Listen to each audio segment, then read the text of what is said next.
Les enfants de 6 à 8 ans, à cet âge-là, c'est là qu'ils commencent à comprendre beaucoup sur les relations avec les autres. C'est un moment super important pour eux pour développer leurs compétences sociales. T'as vu en maternelle quand ils avaient un jouet, ils voulaient le garder, ils voulaient rester avec le jouet.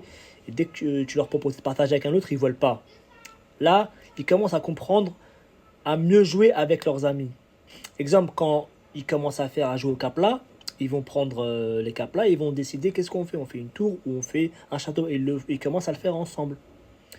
Ils vont commencer à parler de ce qu'ils veulent construire. Et tu vois, ça va les aider à travailler en équipe. Il y a un autre exemple aussi que toi, tu peux faire en tant qu'animateur, c'est tu fais des jeux de relais. Les enfants, ils doivent passer le témoin à leur ami avant de courir. Et ça montre qu'ils doivent s'entraider pour gagner. Tu peux faire des jeux de rôle, faire semblant d'être des médecins, des patients, un client, un caissier. Et ça va les aider à respecter les idées des autres. Sinon, tu peux faire quoi comme jeu? Des jeux de groupe comme le loup. Ils doivent suivre des règles et ils doivent interagir avec les autres joueurs pour éviter de se faire attraper. Donc, tu vois, ça les force à parler avec les autres joueurs pour un but commun. À cet âge-là, ils commencent à comprendre les émotions. Ils commencent à comprendre les sentiments des autres. Toi, en tant qu'animateur, pour les aider, ou en tant que parent, ou en tant qu'enseignant, tu dois faire des jeux sur les émotions. Exemple, ils peuvent faire des jeux de scène où ils montrent des émotions comme la joie, la tristesse.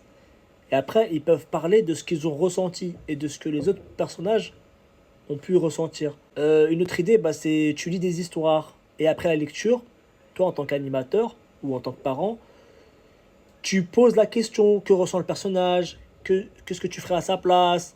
Ça va aider les enfants à penser aux sentiments des autres. Et toi, en tant qu'animateur, tu peux utiliser la carte des émotions où les enfants ils doivent associer des expressions faciales, des émotions, peu importe qu'elles soient, expliquer pourquoi ils ont choisi ces émotions.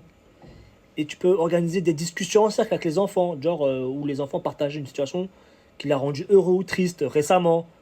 Bah, ça va encourager ces enfants à écouter, à l'empathie et surtout à écouter les autres. En jouant et en parlant des émotions avec les enfants de 6 à 8 ans, ça va leur permettre d'apprendre à mieux interagir avec les autres. Et ces compétences-là, ça va les aider à se faire des amis et à comprendre les gens tout au long de leur vie. Et c'est vraiment une étape clé dans leur vie.